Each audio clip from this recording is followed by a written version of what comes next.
Jai Jagannath. Jai Jagannatha. Okay, so we are going to have our nice kata today. So that's always a pleasure. So tell you have some questions already. Mhm. Couple of things. Tell. Yeah, so a couple of two different issues, but yeah, I'll just go one by one. First is on our last week's topic on where we talked about Babaji's Yes. guru, sannyasi, and all those things. So one point came up on like guru should have guru should have personal attention towards his disciple. Its only goal is to Yes. the spiritual progress of his disciple.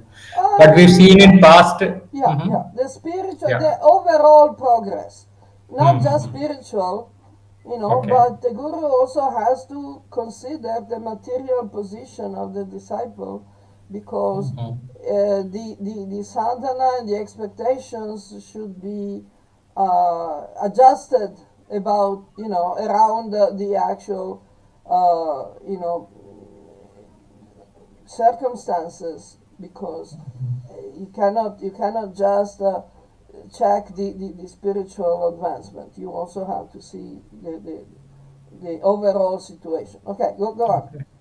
Yeah. So, but we have seen in past some of the gurus, because of the requirement of time, had multiple disciples, and Uh, it's our understanding that, for them it would have been difficult, like maybe Shankaracharya or Ramanujacharya, who had thousands of disciples, right? So, yeah, wherever they went, people just surrendered to their knowledge and their yeah, power, and so I understand that it would have been difficult for them to personally connect with them often. Maybe they would have taken initiation and they are just reciting the mantras given by them. So would that help, or it has to be personal? Like if you have to choose between the two, that okay, some spiritual guru who seems to be very powerful, and powerful in the sense of his spiritual advancement, that he looks very much spiritually advanced, but he has multiple disciples. It would be difficult for him to give time to yeah. others. I understand. So is it a good idea that okay, you take and you rely, like what he would maybe spiritually may help you from within, because we say that Guru Tattva is everywhere. Like he might not necessarily be in personal Exactly, touch with you, but yeah, exactly. from within he Yes, can guide. yes, So yes, does yes. this thing work, Exactly. or how does it? That's exactly the point. Okay, I will answer now, then we go, when I finish answering, we go to the next question. Yeah, yeah, sure. Okay, because Kali Yuga memory, okay, is not so good. So, yes, what you said is actually understandable if we understand that Guru Tattva is one. Now, this system of one big guru having many disciples actually started only with Adi Shankar. And Adi Shankar accepted this system only because Buddhism had already established the system. Now, all the followers of Gautama, Siddhartha Gautama, the Buddha, were generally accepting only these very simple, very basic points of the Four Noble Truths and the Eightfold Noble Path. So even if there were, thousands of disciples, these, few things are not so difficult to follow. And of course, those who were more intelligent, more expert, more advanced, um, could have a to say, intimate, closer, more personal, direct relationship with the Buddha, with the Guru. Buddha was the Guru. So not everybody needed to have the same coaching, the same attention, the same direct and close personal relationship. And also, those who were more advanced, more expert, could also help coaching the others, like, God brothers. Because in the system, already in the Vedic system, we have different definitions of guru. Even in the category of Sadguru, we have the Siksha Guru, and we have the Diksha Guru, and we have the Vatma Pradashika Guru, and we have, and we don't need to have one Guru. Because, as you correctly said, Guru Tattva is one. So Guru can manifest in so many forms. Okay, but the point is, what is the Guru's responsibility? Because if the Guru, superficially accepts many disciples, and not for their benefit, but just for his own benefit, or for the benefit of the organization of the mat, of the sampradaya, or whatever, the lineage, that's not the Guru. And the point is, there must be a good intention. Like sometimes we say the letter of the law versus the spirit of the law.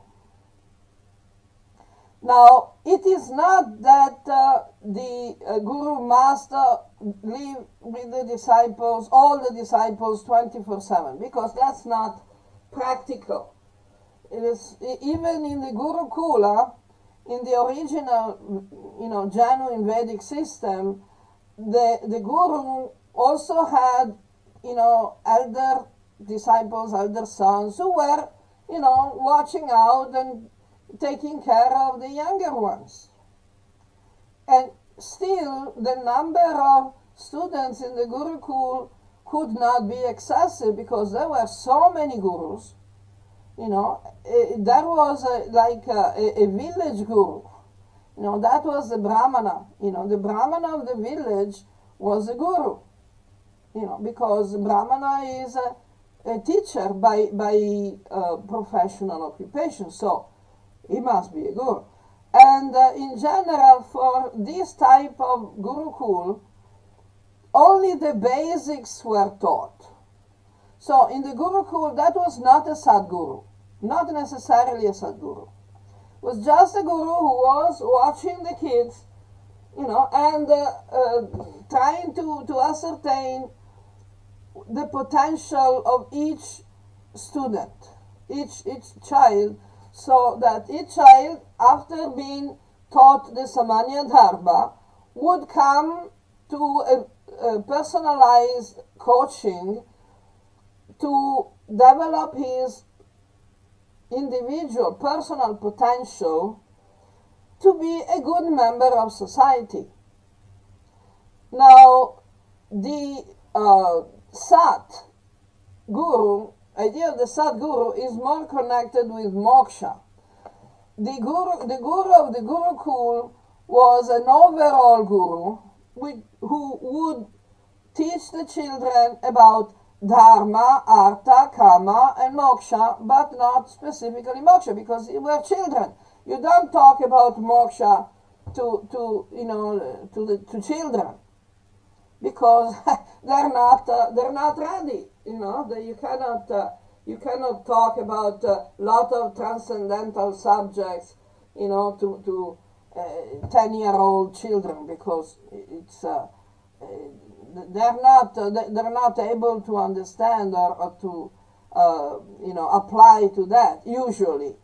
Of course, there are exceptions, and the Guru of the Gurukul would also consider those exceptions. So while observing all the students, he would notice if one child, was actually very interested in spiritual life only, and that would generally, because the child didn't want to get married or go on with social duties of his own, he would remain a Naishtika brahmachari. So the stage of brahmacharya is the first stage when all the children go to the Gurukul, and they're brahmachari because they're young. They're not interested in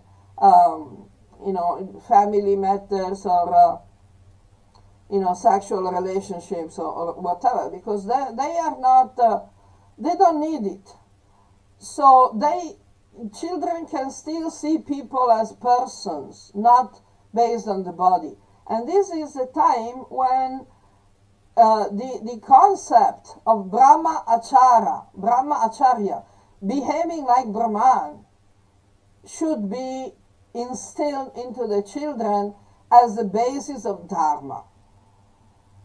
So we have the Dharma is the basic principles of natural ethics, and Vidya, the basics of Vidya is that we are not the body. That's very simple. So this was the first teaching that the Guru and the Gurukul was giving to the kids.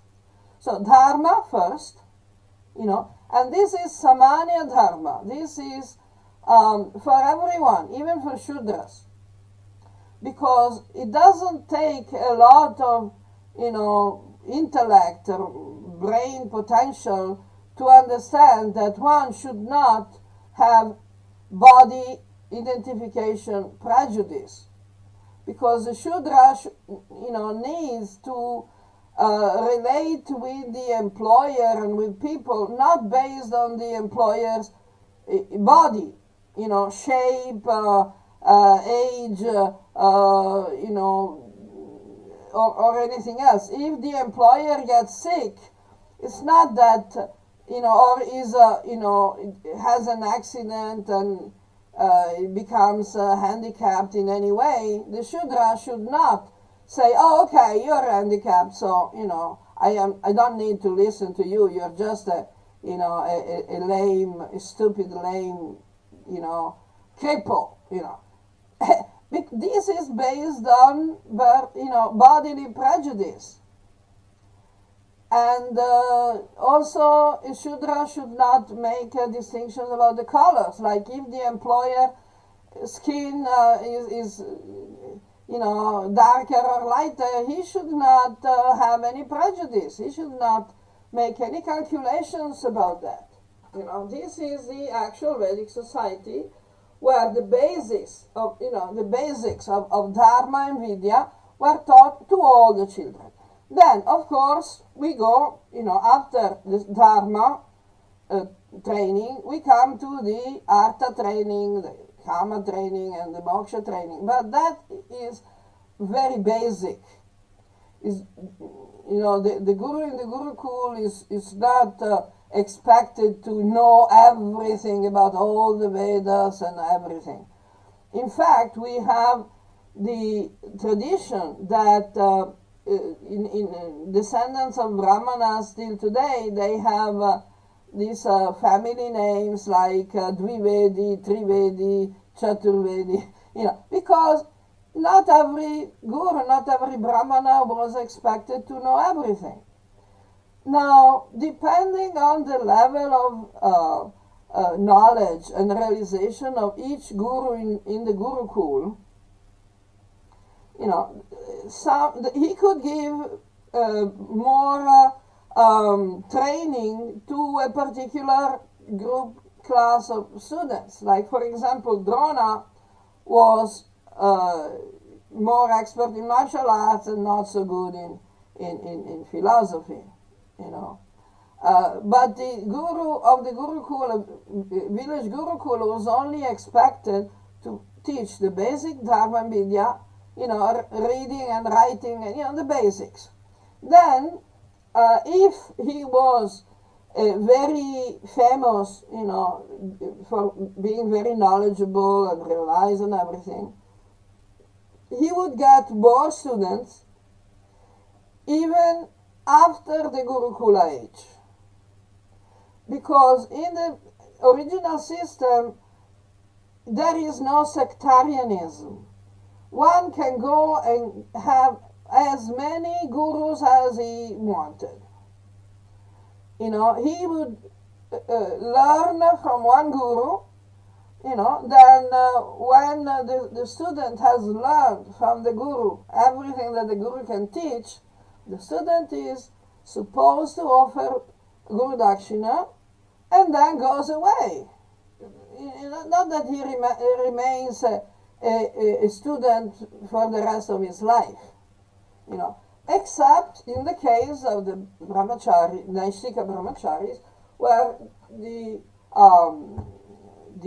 student actually remains studying all his life, and from the brahmachari can go direct to sannyas. We have seen, that there is, it's not the general idea, but it is possible. So the students who complete their studies, they go back home, they engage in their family life, occupational life, according to the initiation that they got, the diksha, as Vaishyas, Kshatriyas, or Brahmanas. That is the Swadharma diksha. And it is a diksha for the normal, ordinary, usual religious duties that each category is supposed to perform. A Vaishya doesn't have the same religious duties of the Brahmana, or the Kshatriya, because otherwise there would be no difference. Now, a Brahmana is supposed to spend at least 8 hours in his morning rituals. More than the Sandhya Vandana actually stretch into 8 hours, morning and evening, and even in the midday. But before starting, to light the fire in the kitchen for cooking for breakfast, the Brahmana has to complete all his religious duties of the morning, like all the ablutions and Sandhya Vandana and Homa and Japa and Pranayam and everything. So in the morning it takes probably 4 or 5 hours. Then after breakfast he starts his occupational duties, which are studying and teaching, getting donations and giving donations, performing special rituals for other people, and so on. So that takes the whole morning until noon. At noon again there is another Sandhya Vandana, because it's called Tri Vandanam. Tri Sandhya Vandanam. Sandhya means the juncture between the day and night, end of the day. In morning, the first Sandhya is the morning when the sun comes up, so it's a junction between the night, the passage between the night and the day. Then at midday you have the passage between the morning and the afternoon. And then at the sunset you have the passage between the day and the night. Now some sadhakas also have the fourth passage, which is at midnight, in the middle of the night, but that is generally for Shakta Tantrics. The Vaishnava Tantra is not prescribing for vandanas. So, then again in the afternoon, after lunch, you could take a little nap. Then again, take bath and everything, and do the evening sandhya. If he could, do some other work, okay. Otherwise, he was just taking care of the, the students and answer questions and everything.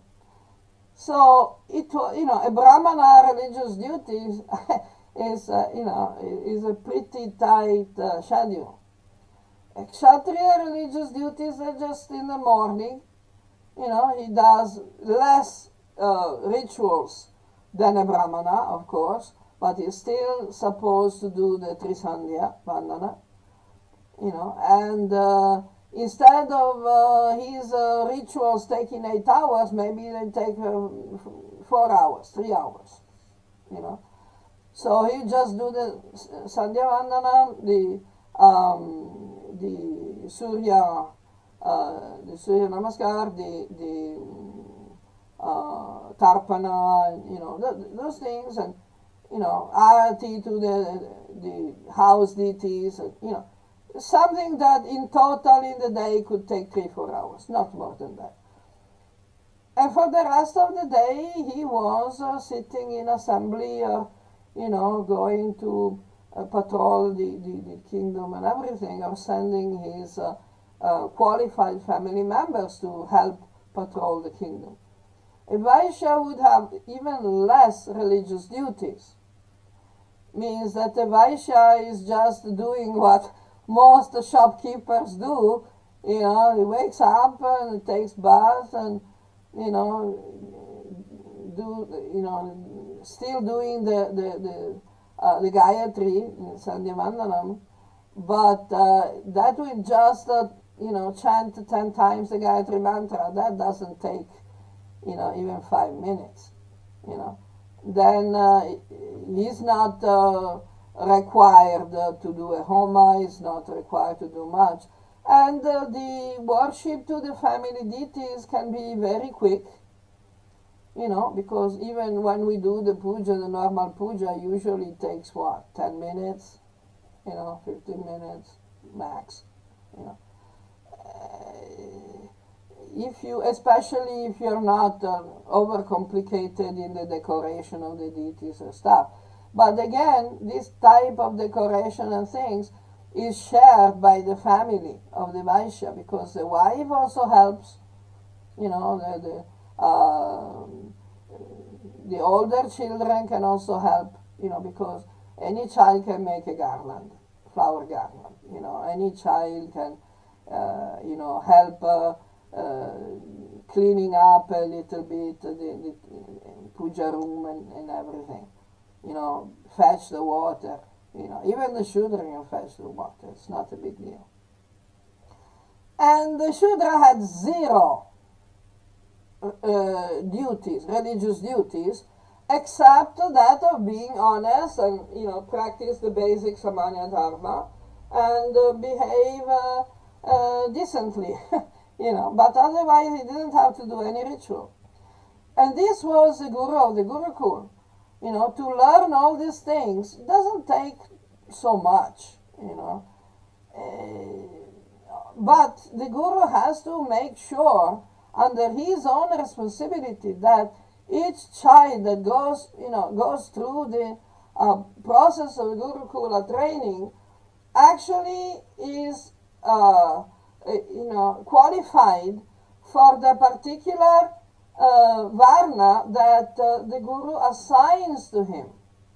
Okay, then this is a regular Guru.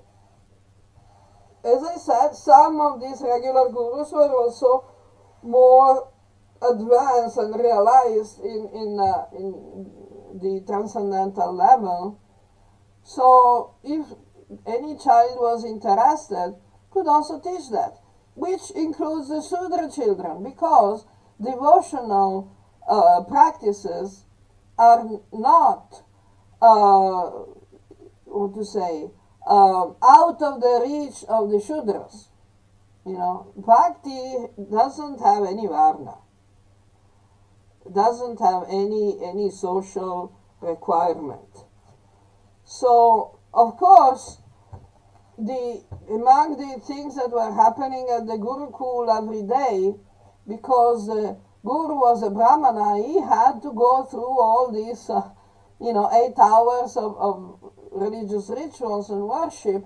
So the children were also encouraged to attend, to participate. And we know that in the daily religious duties of the Dvijas, the twice born, who get initiated, and especially of the Brahmana, there is the traditional, regular upasana or puja of the deities. There is a deity in the house of the Guru. So, of course, all the children who had more interest in devotion would inquire from the guru, because the guru is like the father. You know, that if we go to the schools today, the schools today are a completely different thing, because there is no personalized coaching, there is no personalized attention to the interests and inclinations and talents and desires of the students. The students are not encouraged to ask questions that are outside the curriculum or the textbook. We need to understand that in the Gurukul, that was completely different, because it was a personal relationship.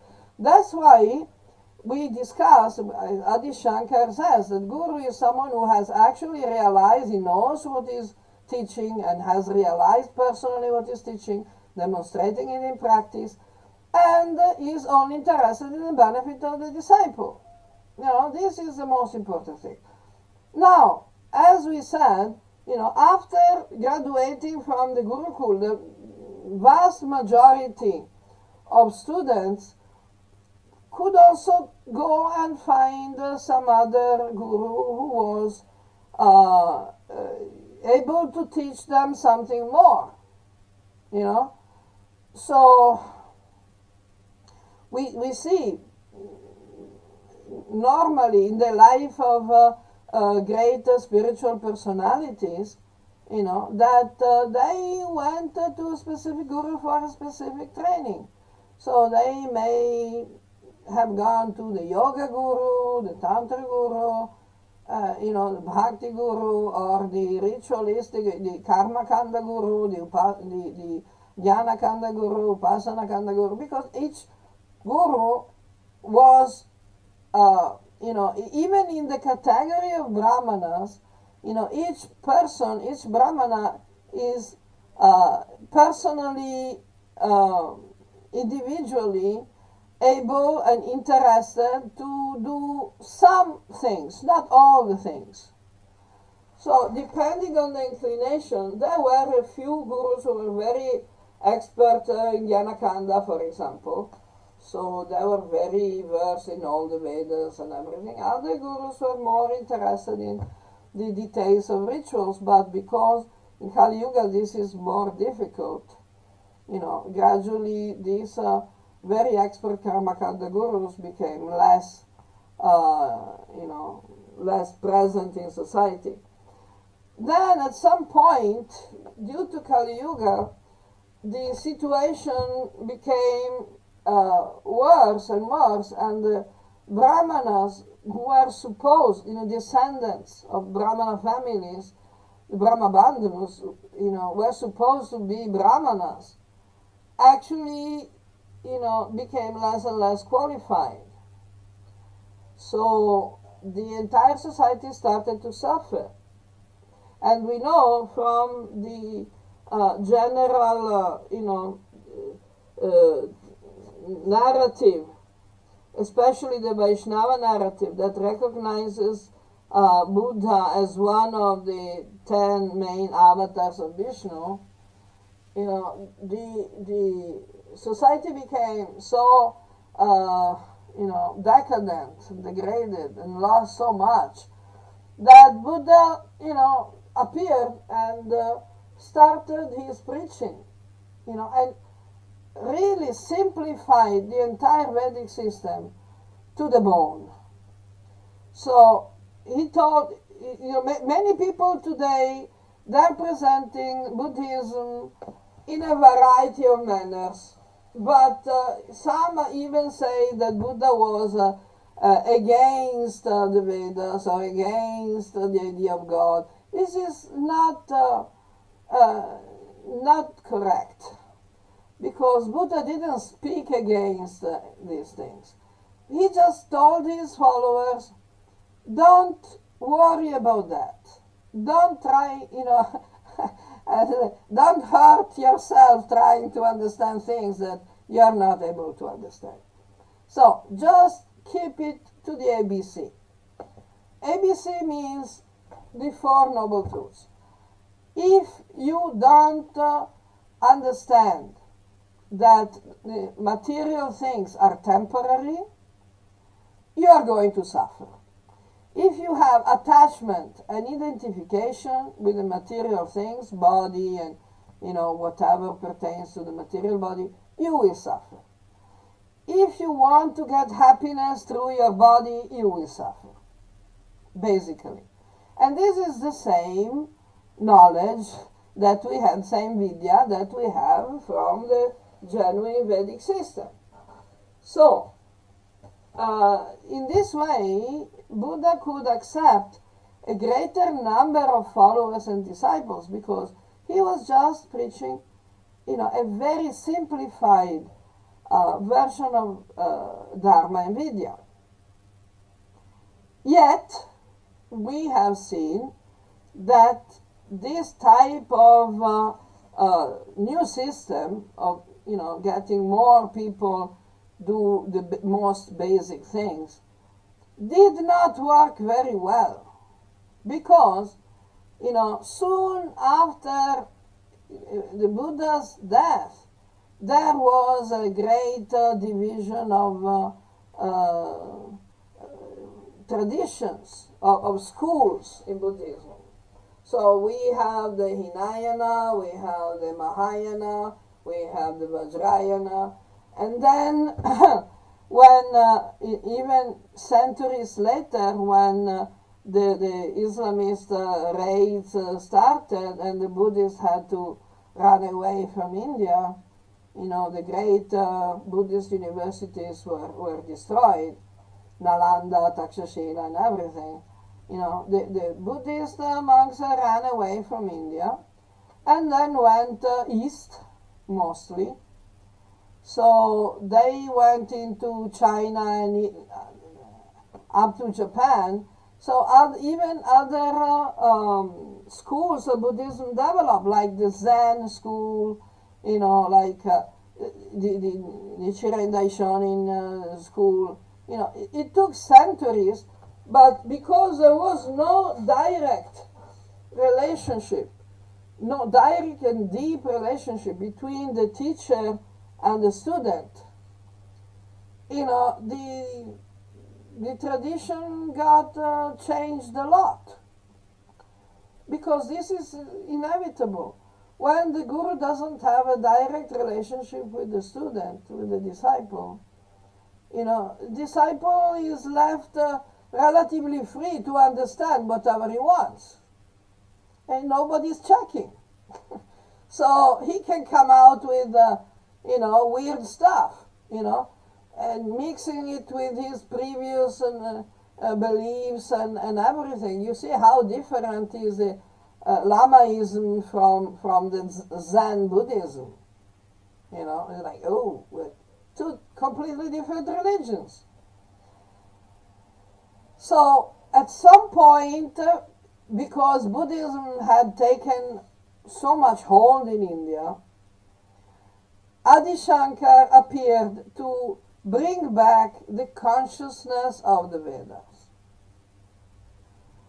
Because Buddhism says, okay, don't bother about the Vedas, don't bother about rituals and temples and deities and everything.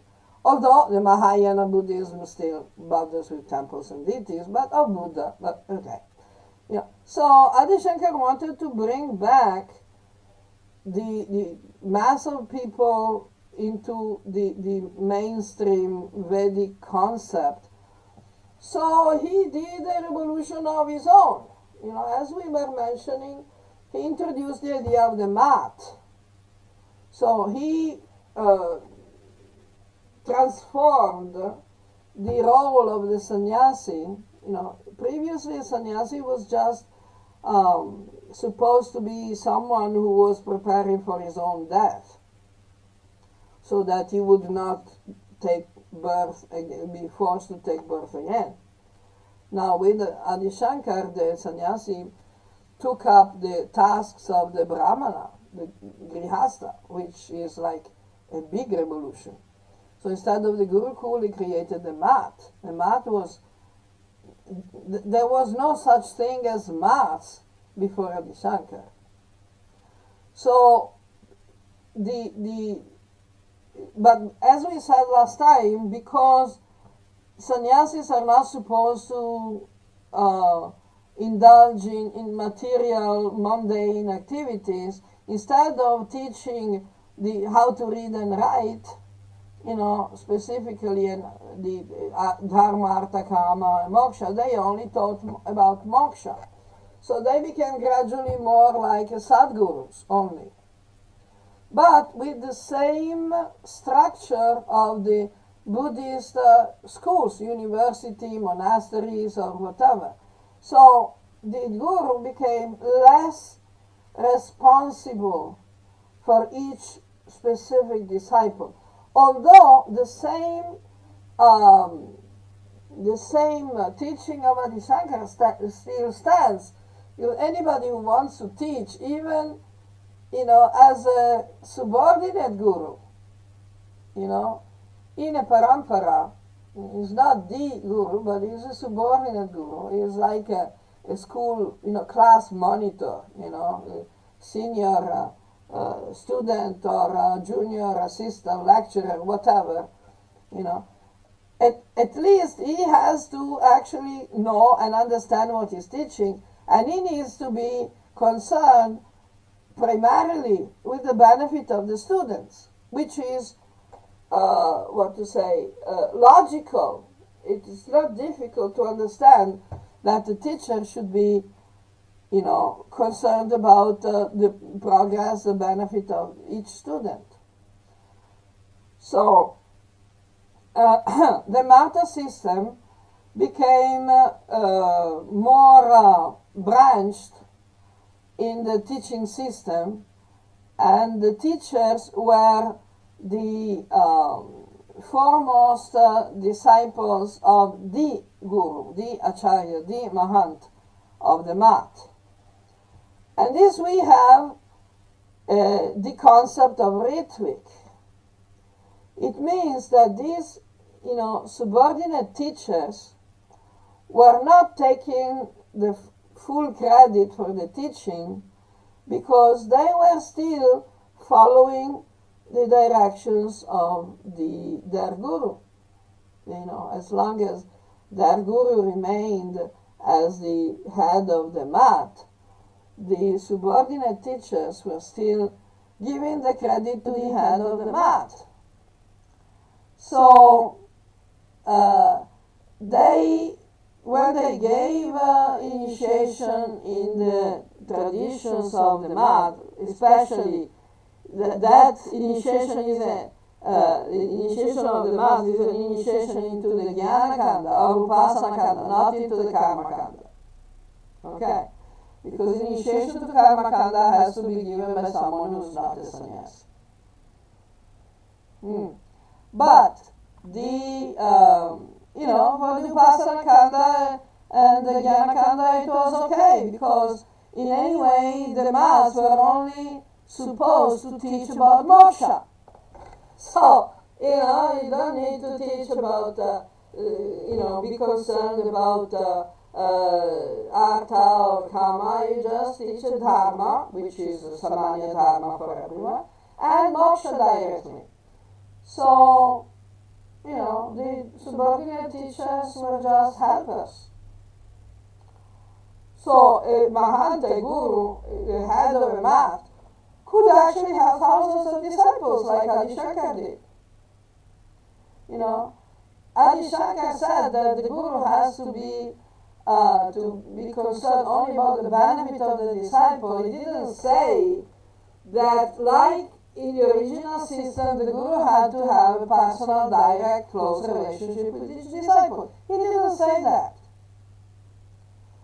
So this was something new, just like the institution of the mat and sannyasis being gurus, and also the Panchopasana system that was introduced by Adi Shankar, also the Kumbh Mela system that was introduced by Adi Shankar, the big temple system that was introduced by Adi Shankar, Adi Shankar started not in 800 of the current era, but it seems 1500 before the current era, because all the calculations of the mainstream, academic narratives are based on wrong,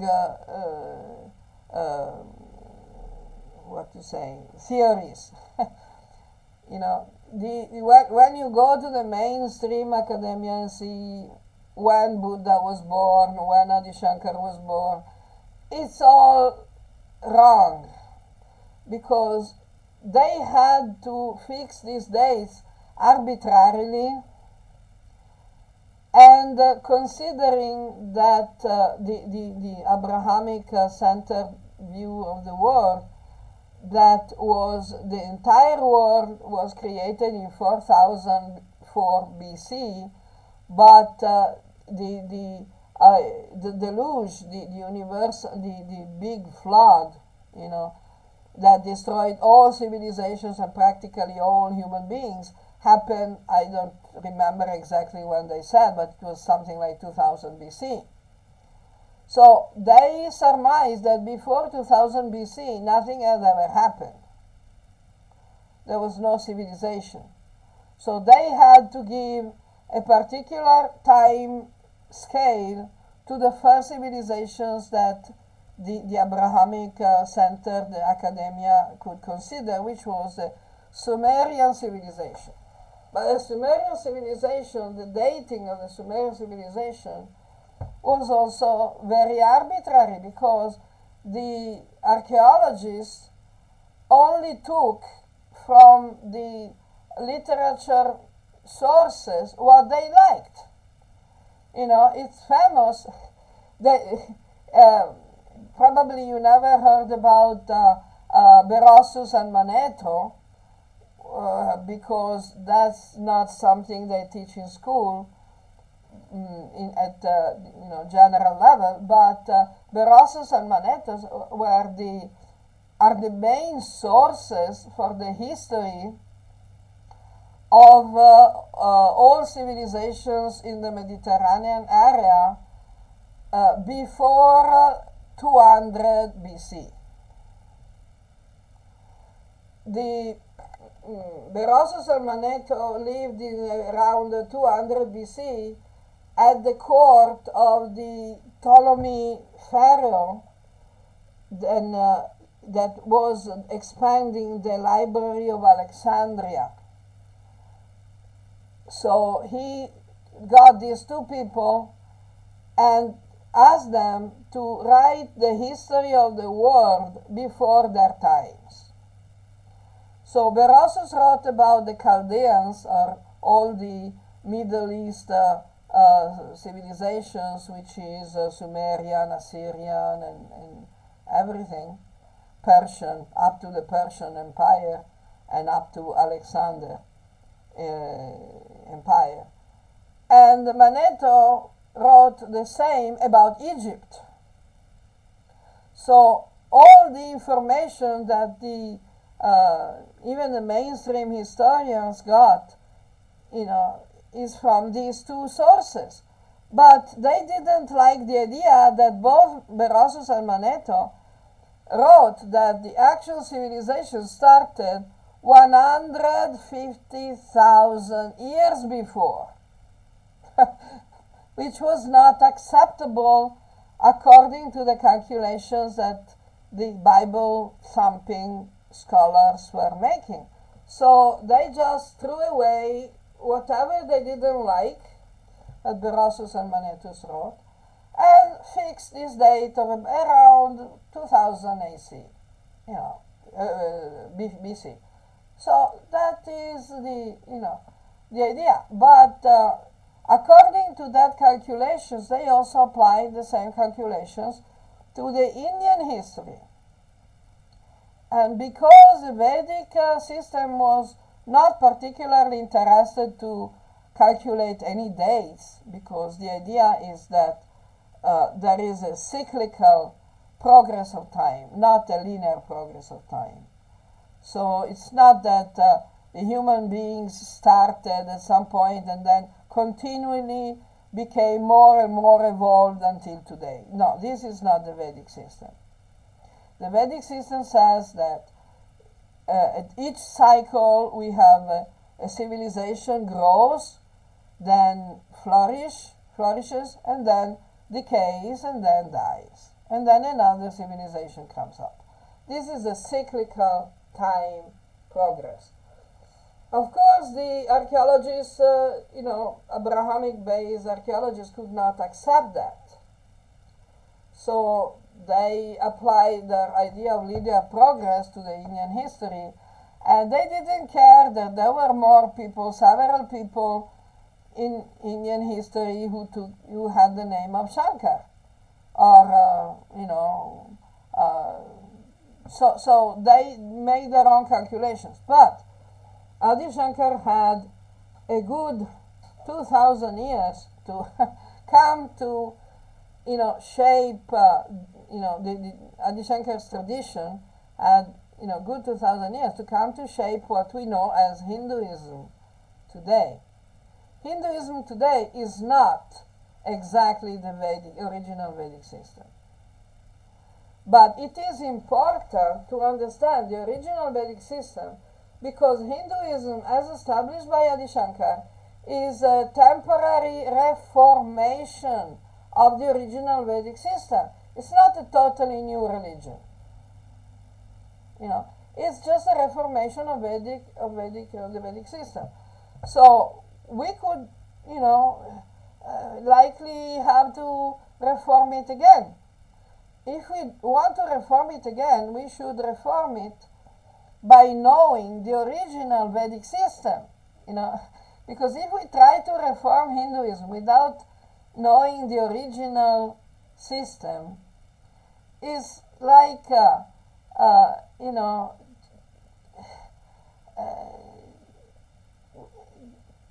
we don't have any guarantee that we actually would keep properly the proper understanding of the basics of Dharma and Vidya. Because if we just go whimsically and considering, what taking the Reformation as a basis for the next Reformation, it's we don't get the proper strength. Like, okay, we say we have a big river. Now we want to irrigate a particular field that is at some distance from the river. So we dig a canal. Okay, from the main river we dig the canal. We dig a smaller river, an affluent river that goes to irrigate our fields and countryside. Now, if we want to irrigate another field, it's better we go to the big river, not to the canal. Because what we get from the canal, we don't get much. We have to go to the big river and possibly as close to the source as possible so that we get the best water and the best strength of water, the purest, the most effective and most useful water. So in this way, if we want to reform Hinduism today, because it's, new times, Kali Yuga, advanced Kali Yuga times, we need still to go to the big river and the source of the big river. So we cannot just take the Adi Shankar's model as the final. Now, Adi Shankar's model was copied by the other great acharyas that we mentioned before, such as Madhva, who was mostly focused on defeating Adi Shankar's tradition, and then less aggressive, less sectarian math sampradayas, for example Ramanuja, Ramananda, and everything. So anyone can start a sampradaya. So And if they want, they can have as many disciples they want. But still, they need to have a system. If they have many disciples, they need to have qualified sub-teachers, secondary teachers, dependent teachers, like in schools. If the dependent teacher is not qualified or not interested in the benefit of the students, and it has not understood the actual thing that they're teaching, the school, the math, and the school in general will go down the drain because the result will be very poor. Like, for example, I was totally shocked when I read that the school system, the education system in the United States, for example, that has been always considered in the last 100 years as the most advanced and most sought after education system, there is a good, I think 25%, if not more, that of the children going through the basic education system of the USA are not even able to read or write, and they graduate. what have they learned? They have just learned to bully each other. They don't learn dharma, they don't learn vidya, they don't even learn to read and write and do math, And this perpetuates the degradation of society.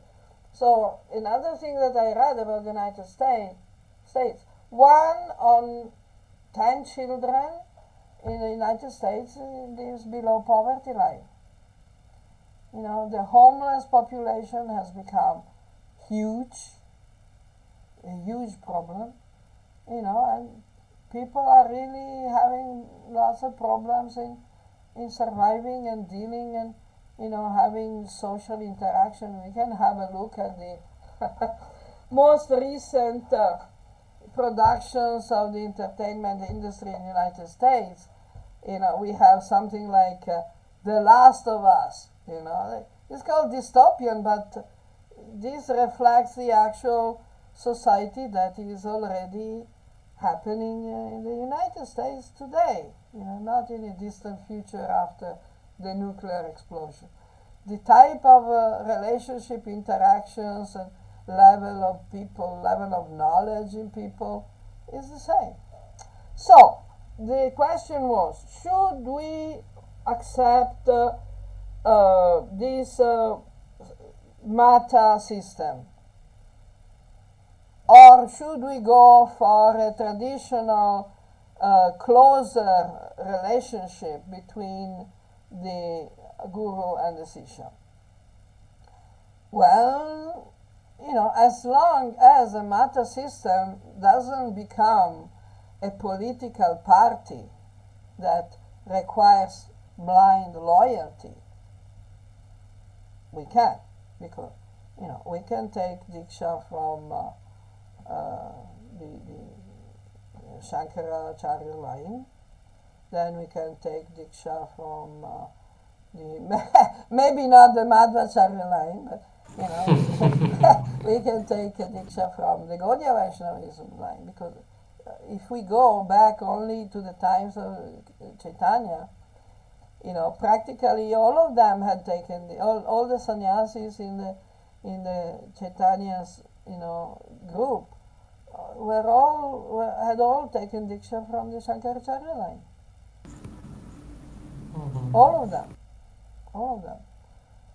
So but it was not required because it was a bhakti movement.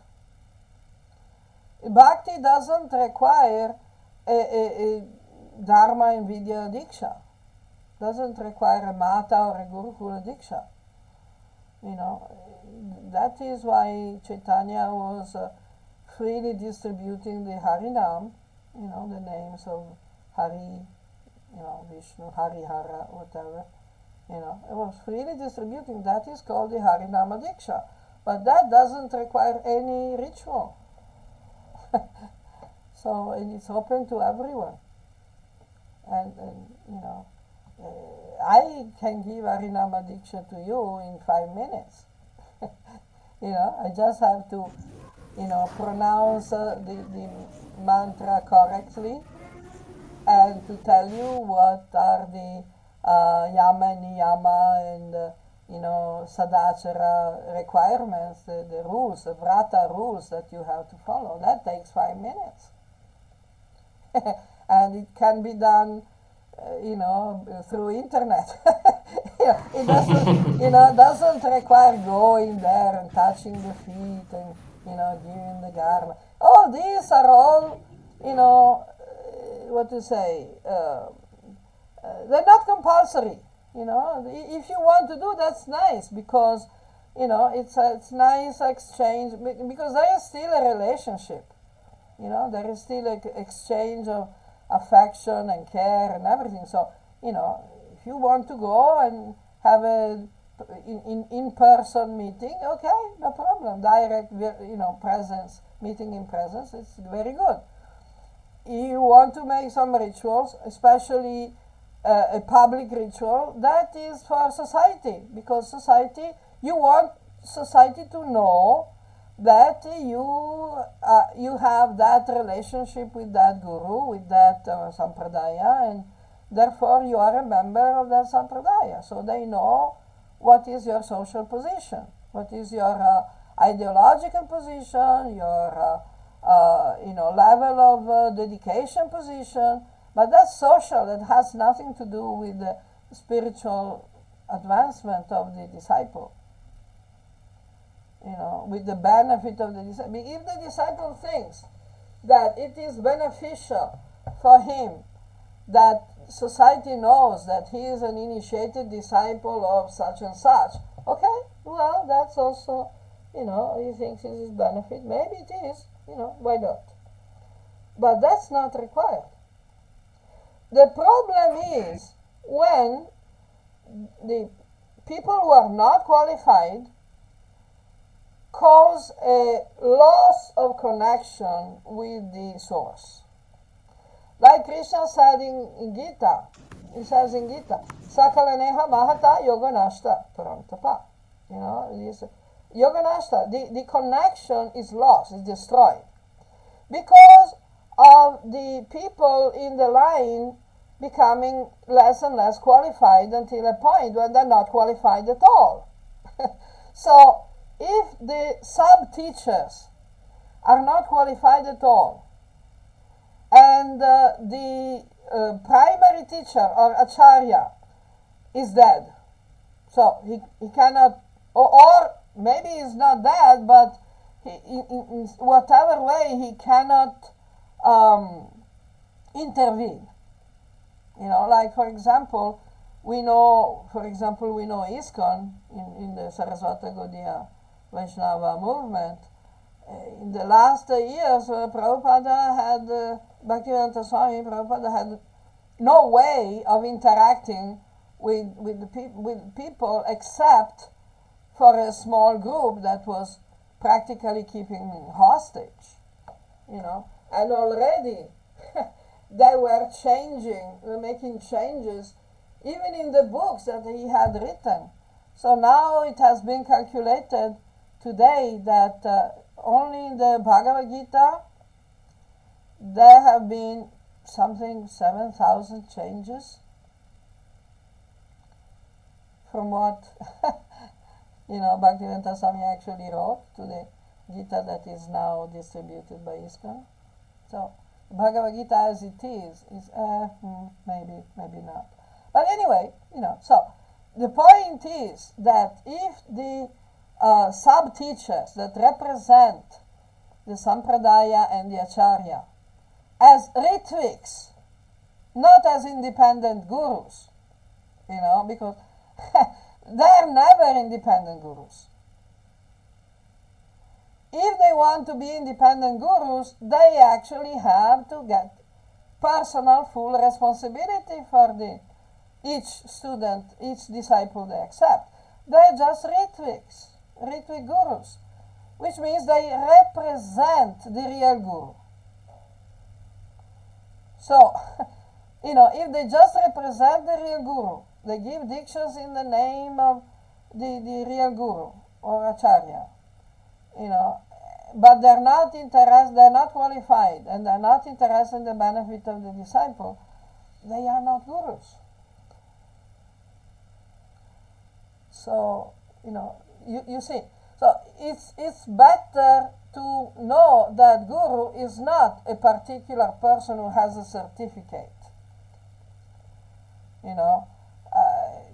The qualifications of the guru are not calculated on the basis of his lineage or birth or even nationality or race or language or color of the skin. We have seen that originally. In Bhaktivedanta Swami actually maintained this point very well. So he was saying, well, the body identification is wrong, so doesn't matter what type of body you have, as long as it's a human body, you can be initiated and you can become a guru in turn. Like he said very clearly, I want all my disciples to become gurus. But what does that mean? If people think that being guru means that you just get fame, adoration, profit, and power over the lives of people, and you don't have any responsibility, any duty, you have all the rights and no duties, that's a Kali Yuga thing. That's not Vedic, that's not Hindu, that's not transcendental. It's just plain degraded. Tamas and Rajas. Not even Shuddha Sattva. What Shuddha Sattva? It's Tamas and Rajas only. So, if you want to take initiation from that type of people, well, you know what you're going to get, because the student is supposed to develop the same level of consciousness of the guru. So, you want to increase your tamas and rajas and degradation, you should take diksha from them. But you can take diksha from the general organization, if you want, from the mat, because you like the official teachings of the founder of the mat. But you can also take diksha from other gurus. There is no idea of being exclusive, the student, the disciple being exclusive property of a guru. That's absurd. That's total nonsense. So, it's logical that people will take help and guidance and even diksha from whoever can give them the proper guidance and responsibly help them to progress. Is this answering your question? Yes. It was a bit longer than expected because it went. Yeah. So maybe we have to keep the second question for the next time. Just out of curiosity, what was the next question? Yeah, next question is out of my curiosity for my brother. So he is trying to walk on the path of spirituality. He's listening some online lectures, Okay. pravachans. He's reading books, but his wife is not that supportive. She thinks that she is also trying to, but she's not that much. She is kind of afraid that he would become detached and he would become detached from me. So what? Yeah, exactly. Yes. So what should be done by both so that both can progress? We can This is discuss very that next interesting. time. It deserves a full answer. Because this is a problem of many people. Practically, Yeah. the almost total population. Luckily, my it's not the case with me. My wife, Yeah. like initially there was Oh, some friction, yes. but yeah, now it's all like we are on You the know, same you, page. you are you are an extraordinary exception, I must say.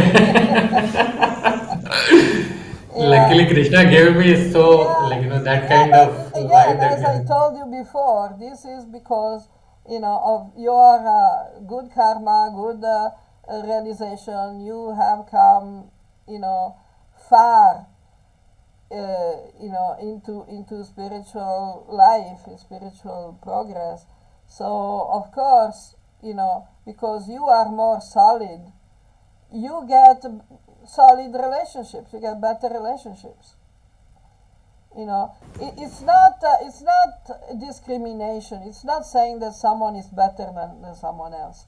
It's just comparing a child that's just started the school and going to the first standard of primary, elementary school, with a student who is already graduated in university and is going through this specialization course. They're different, but only because one has, done a much more work, much more journey than the other, So you obviously you have done a lot of, progress on the journey. I don't think so. It's Okay, all okay, mercy yeah, only, yeah, I would that's say. okay, that's okay.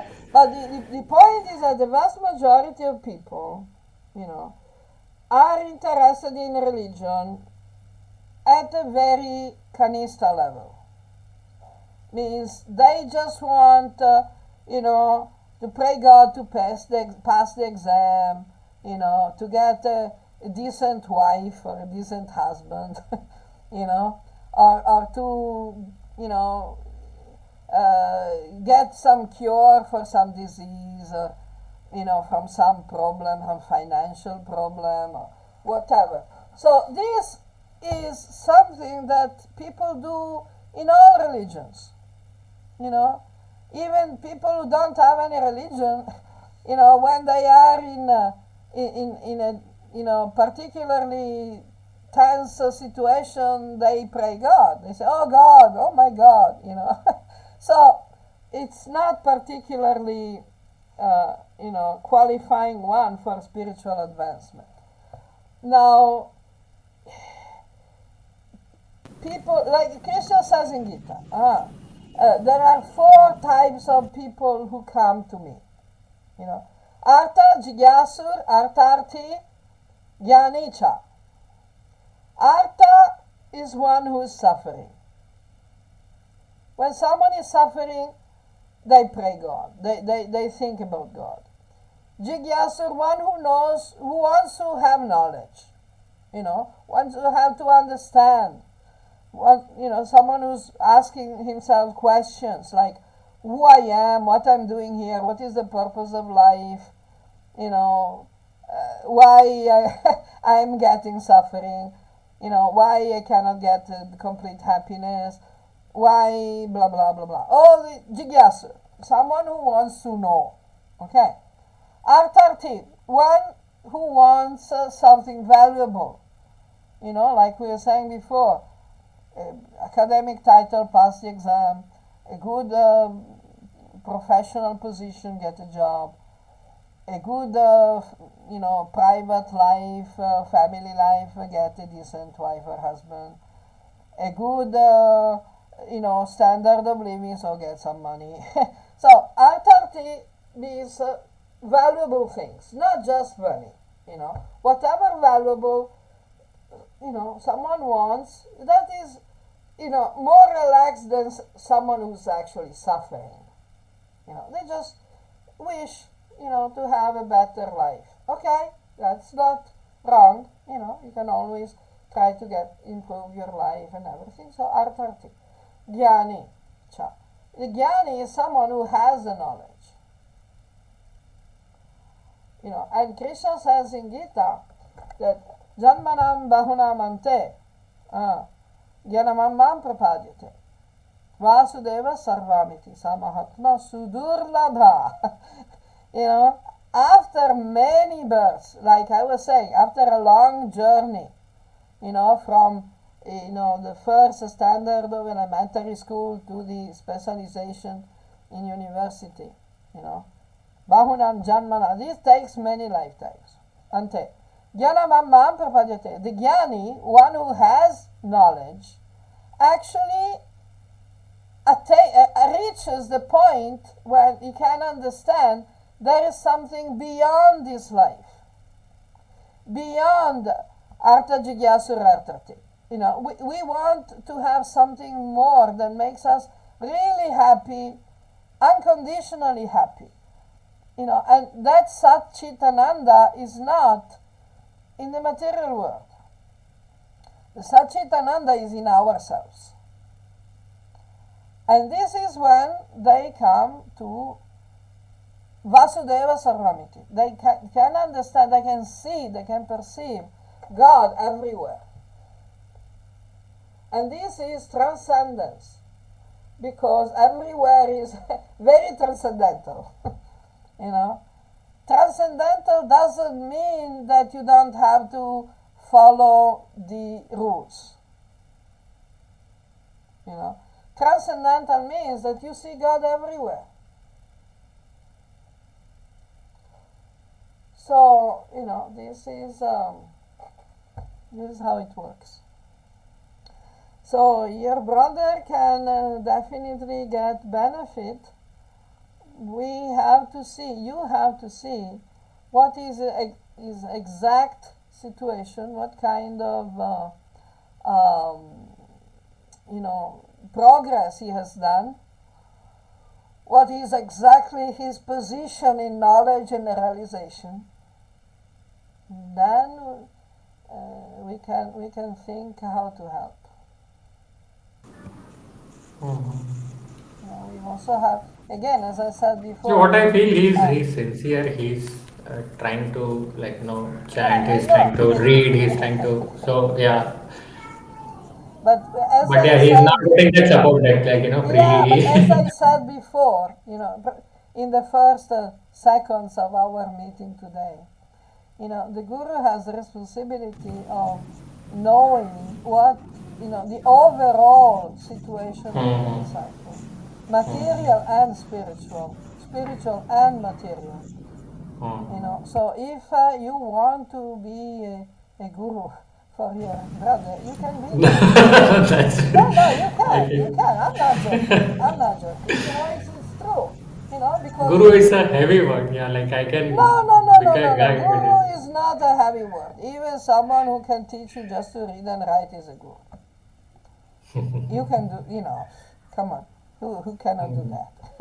Guru is not a position. Is a qualification. Is a guna and karma. Is again, as Adi Shankar said, what you're talking about, what you're teaching, and you're only interested in the benefit of the person who you're teaching to. You can do that, right? You're not going to teach your brother things that you don't know about, right? You're not going to teach, advanced tantra, to your you're not there. You're not interested. Yeah. You're not. Nobody's interested there.